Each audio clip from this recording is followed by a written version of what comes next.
Bien, chers amis, bonjour. La semaine dernière, vous avez vu le chemin de croix que l'on a présenté sur nos ondes. Et cette semaine, j'ai demandé aux sœurs moniales rédemptoristines de Sainte-Thérèse, comme vous connaissez maintenant, parce que ça fait quelques semaines qu'on est avec elles, de réagir au chemin de croix. Vous avez vu les photos de ce qu'on vous a présenté, vous avez vu la narration, vous avez entendu la narration, mais aujourd'hui, j'ai des cœurs de moniales qui nous parlent, comment ça rejaillit en elle. Puis je pense que ça peut nous aider dans ce temps du carême, spécialement dans la dernière semaine de la Semaine Sainte, de voir l'émotion que ça peut dégager un chemin de croix comme ça, pour que ça aide à votre propre réflexion. Alors, vous connaissez déjà deux sœurs qui sont ici. Il y a sœur Annie qu'on a vue à quelques reprises, qui est la prieure du monastère. Vous avez vu aussi, il y a quelques semaines à peine, sœur Marie-Hélène. Et puis là, on a la jeunesse qui est arrivée aussi, deux autres sœurs. Vous avez sœur Marie du Rédempteur. Oui. Et à son âge, on peut dire facilement son âge. Hein? Dans un sens, c'est la plus jeune du monastère, qui a 95 ans, imaginez. Puis elle est toute prête pour nous partager ses émotions à propos du chemin de la croix. Pour une recrue aussi, celle qui est du Moyen Âge, on pourrait dire.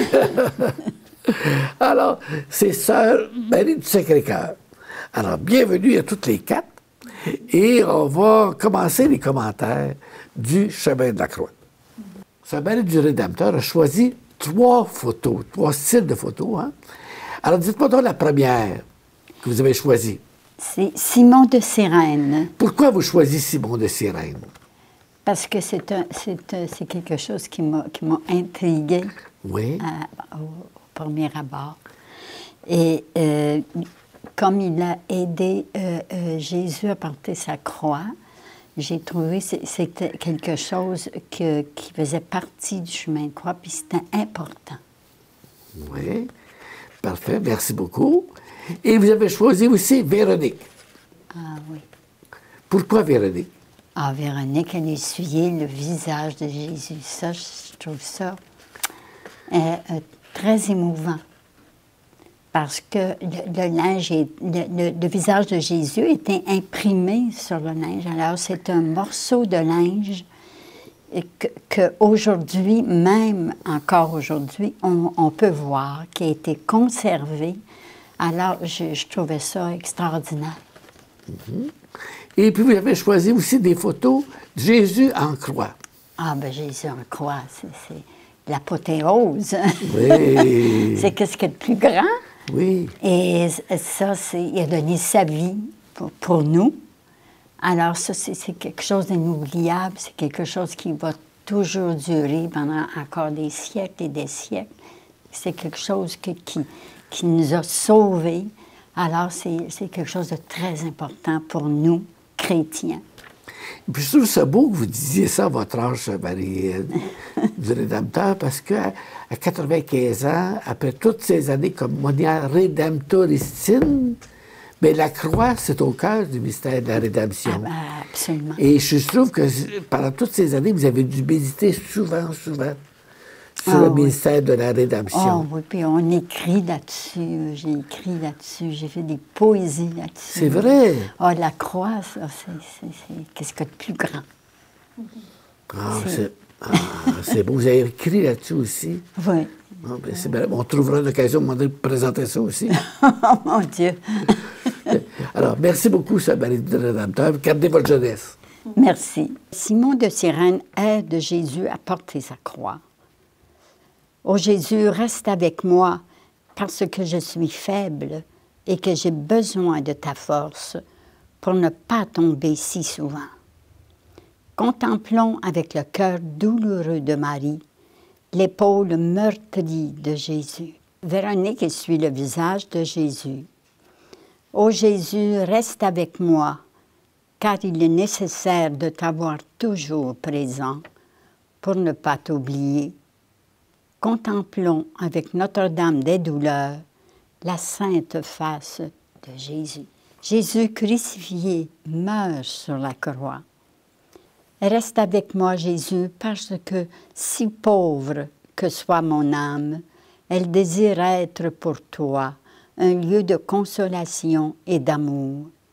Contemplons avec le cœur douloureux de Marie les plaies sacrées de Jésus et laissons-nous blesser par le dernier regard de Jésus. Alors, Sainte-Marie du Sacré-Cœur, vous avez choisi 3 scènes du chemin de croix qui portent sur la souffrance. Les 3. Hein, ça va bien avec votre nom, Marie du Sacré-Cœur. Alors, le premier thème que vous avez choisi dans le chemin de croix, c'est Jésus au mont des Oliviers, à Gethsémani. Pourquoi? Parce que le cœur de Jésus, il a besoin d'être consolé. Puis c'est un époux crucifié, puis ça fait qu'il cherche des cœurs pour qu'on le console. Et vous trouvez que les apôtres, hein, autour de lui, hein, des fois, au début, on l'ont abandonné là, dans la consolation. C'est ça. Puis là, aujourd'hui encore, dans notre monde qui l'oublie, il y a besoin d'âmes qui le consolent. Hey, c'est un beau lien, ça, que vous faites, hein? C'est un très beau lien que vous faites, hein? Beaucoup de gens sont endormis, hein? Alors que Jésus va souffrir la passion, puis surtout la Semaine Sainte, là, cette année, hein? Bien, merci de votre bon commentaire. Deuxième aspect que vous avez choisi, c'est Jésus devant Caïphe et Pilate. Pourquoi vous choisissez c'est ce qui suit après le Jardin des Oliviers? Oui, c'est parce que je trouve que devant la souffrance, moi, la première, des fois, on est porté à se dérober. Jésus, il affronte la vérité. Qu'est-ce que la vérité? Et puis, Caïphe a demandé la question, puis Jésus a répondu, il n'a pas répondu, mais dans l'Évangile de Saint Jean, « Je suis la vérité ». Fait que pour moi, c'est très important d'être dans la vérité, d'être vrai. C'est beau, ça aussi, hein?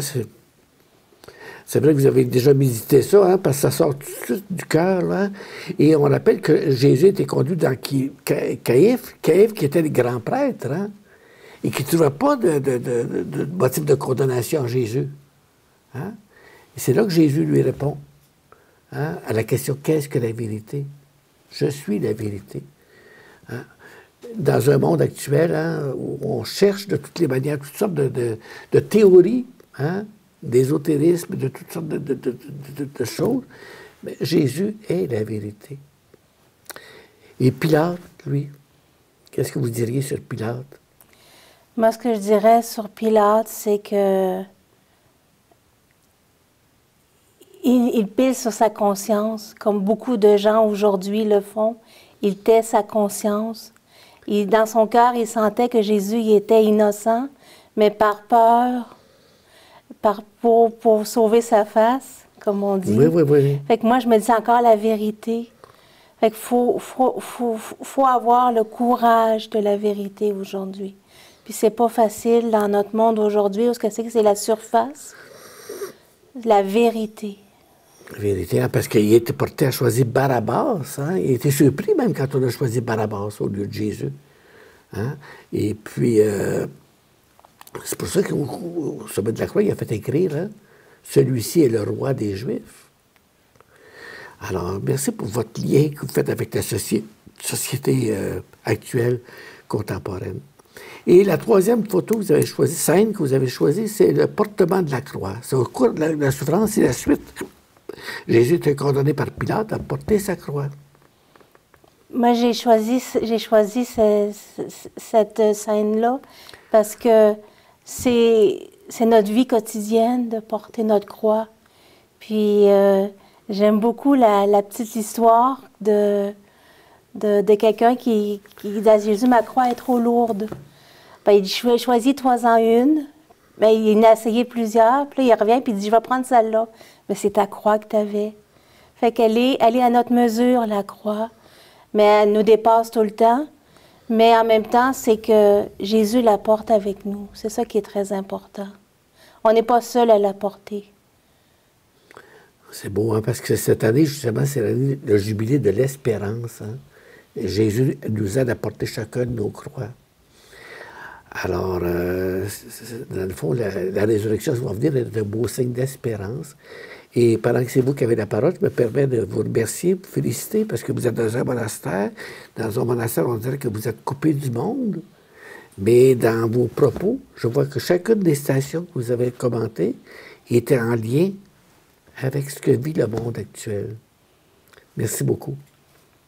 C'est au tour maintenant de Sœur Annie, qui est la prieure du monastère, de nous donner ses impressions, ses sentiments surtout, sur les images de notre chemin de croix qu'on a vu la semaine dernière, et comme ses compagnes, mais qui nous donnent ses réactions.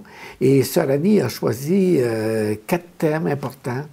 Le premier, c'est un thème qui n'est pas dans le chemin de croix traditionnel, hein, c'est le dernier repas de Jésus, parce que dans le fond, tout commence là, le dernier repas de Jésus. Ensuite, on va aller à la mise en croix, hein, Jésus qui est mis en croix, et ensuite la crucifixion comme telle, et ça va se terminer par la résurrection, le tombeau vide et la résurrection. Alors, pourquoi on a choisi, Sœur Annie, le dernier repas de Jésus? J'ai pris le dernier repas de Jésus parce que ça représente l'Eucharistie. Hein? Oui. Ça représente l'Eucharistie. On dit que l'Eucharistie, c'est le sommet de toute vie chrétienne. Alors, je pense d'autant plus, nous, comme religieuses, comme contemplatives. Alors, moi, ce qui me touche dans cette station-là, c'est justement Jésus qui se donne tout entier. Hein? Il donne son corps, il donne son sang en nourriture. Et de se souvenir que c'est quelque chose qu'on revit d'une certaine façon à la messe. Et ça montre aussi, quand il dit « Je suis avec vous tous les jours hein, », il se continue, hein, il se continue sur terre par l'Eucharistie, alors qu'on a la joie de célébrer tous les jours. Là. Oui. Et puis c'est là qu'on commence vraiment le chemin de la croix, parce que Jésus avait dit, après le dimanche des rameaux, allez préparer la Pâque, allez au 2e étage. Hein. Oui. Et puis c'est là qu'il y a la Pâque des Juifs. Hein. Et puis c'est là où ça commence, c'est quand Judas le trahit, hein, qui part. Et après ça, bon, je vais suivre ce qu'on a dit auparavant, il sera suivi chez Pilate, chez Caïphe, et ainsi de suite, on va voir. Mais c'est central, c'est le point de départ. Oui, tout à fait. Et maintenant, on va aller Jésus est cloué à la croix. Oui. Ça, c'est une station quand même l'image est forte quand même, quand on pense que Jésus a été crucifié, hein, la chair de Dieu hein, qui a été crucifiée en croix. Je me dis, il a vécu pour nous. Hein, il a accepté d'être crucifié en croix par amour pour nous. Par amour pour moi, on peut dire que c'est par amour pour le monde, mais c'est par amour pour moi. Fait que c'est saisissant de penser que tout ce qu'il a pu souffrir pour nous, pour moi, pour le monde. Oui, hein? C'est l'ignominie d'être cloué à la croix, j'imagine. Oui, oui, oui. Ensuite, Jésus, après avoir été crucifié, est crucifié par la suite.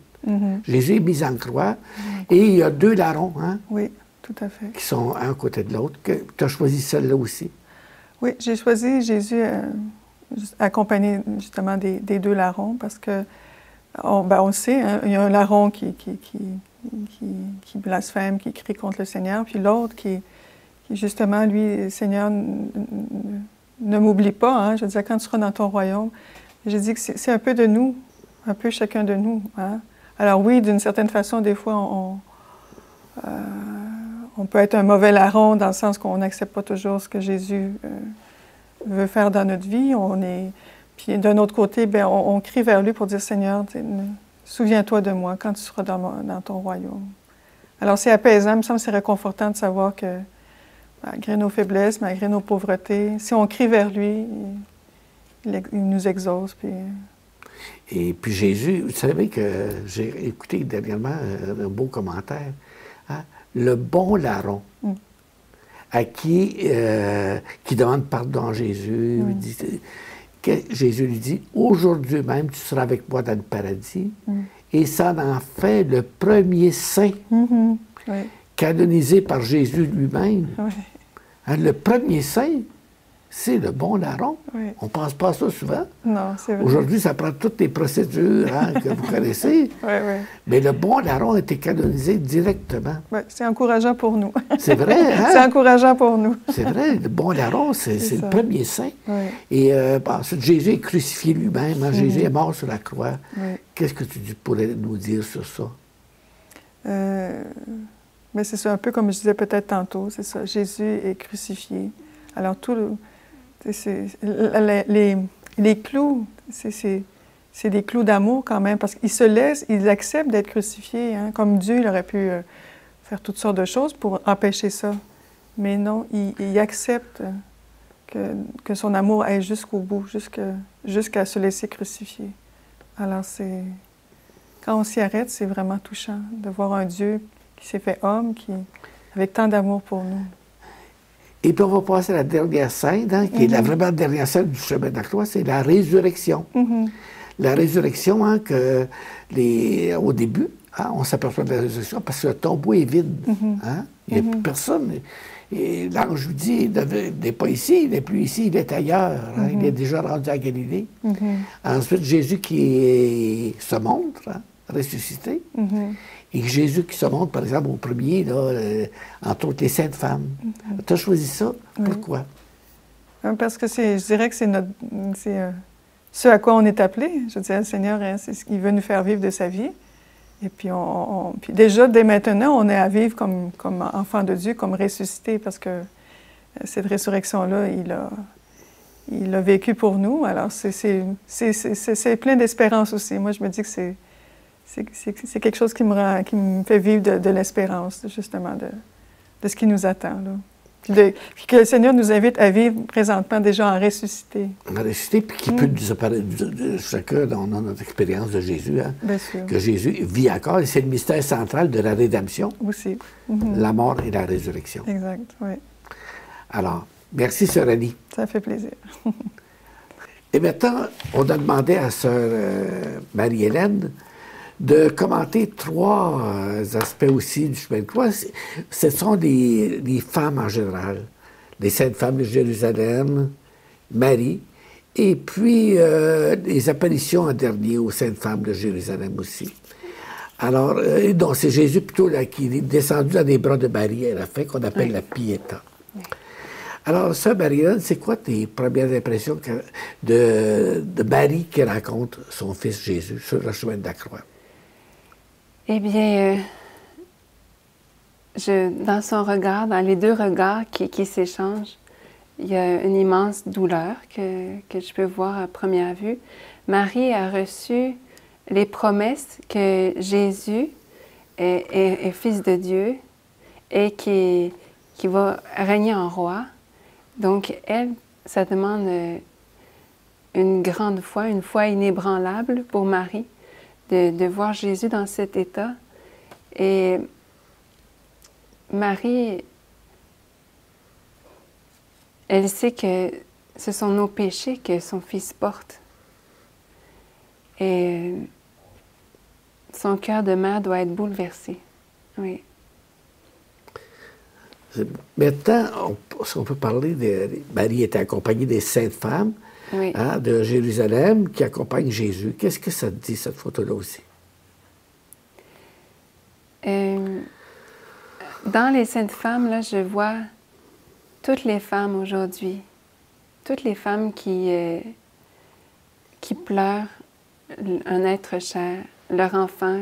Disons, il y a tellement de guerres aujourd'hui, tellement de catastrophes, mais je vois tous ces fléaux-là, que les femmes sont comme... Ils ont un visage... la femme a un visage particulier de tendresse pour la souffrance. Et là, elle souffre avec Jésus, elle compatisse, elle le console. Elle console Jésus. Et Jésus est présent dans toutes les souffrances qu'on peut vivre aujourd'hui, dans toutes les souffrances. Les saintes femmes sont là, qui consolent. Et merci encore une fois pour donner une touche d'actualité, hein, aux saintes femmes de Jérusalem aujourd'hui. Et la dernière, hein, c'est qu'elle célèbre, qu'on appelle la Pietà. Hein, c'est Jésus qui est descendu de la croix et la Sainte Vierge qui le recueille. En voyant cette image, ça me fait penser, nous, à notre office des Vêpres. On est avec Marie au pied de la croix pour recueillir le sang et l'eau de Jésus. Et Jésus au pied de la croix, toutes ces plaies sanglantes, là, Marie va chacune va mettre un baume de tendresse, de délicatesse, puis elle va refermer ces plaies-là. Et tout le sang que Jésus a versé, c'est le sang du Rédempteur. Et c'est le sang de Jésus qu'on peut dire qui nous sauve. Marie est co-rédemptrice avec Jésus.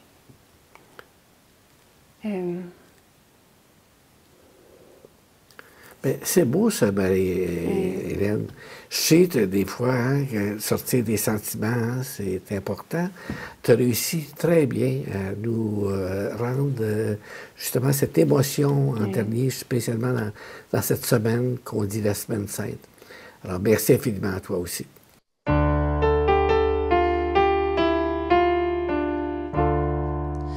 Sur la montagne que nous cherchons, on dit qu'un fils unique a vu de près la mort, qui nous guidera au mont de la promesse, au mont de la promesse. Conduis-nous, Seigneur, vers le mont de la promesse. Conduis-nous vers toi, conduis-nous vers toi. Sur la montagne que nous cherchons, on dit qu'un peuple libre a vu de près l'amour qui nous guidera au mont de l'alliance, au mont de l'alliance. Conduis-nous, Seigneur, vers le mont de l'alliance. Conduis-nous vers toi, conduis-nous vers toi.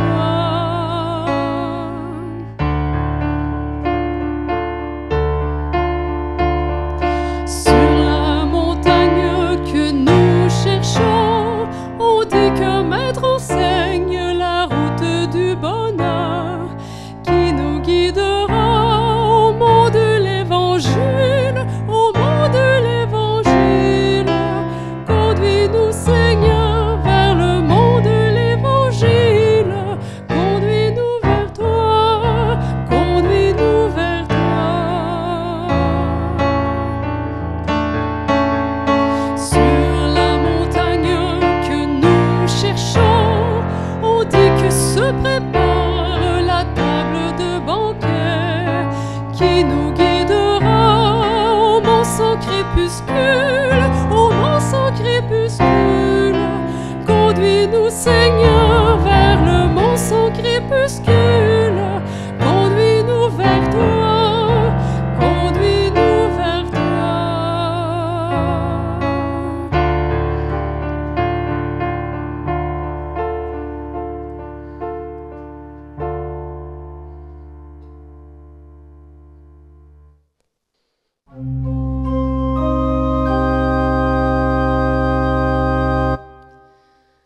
Jésus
que toute langue proclame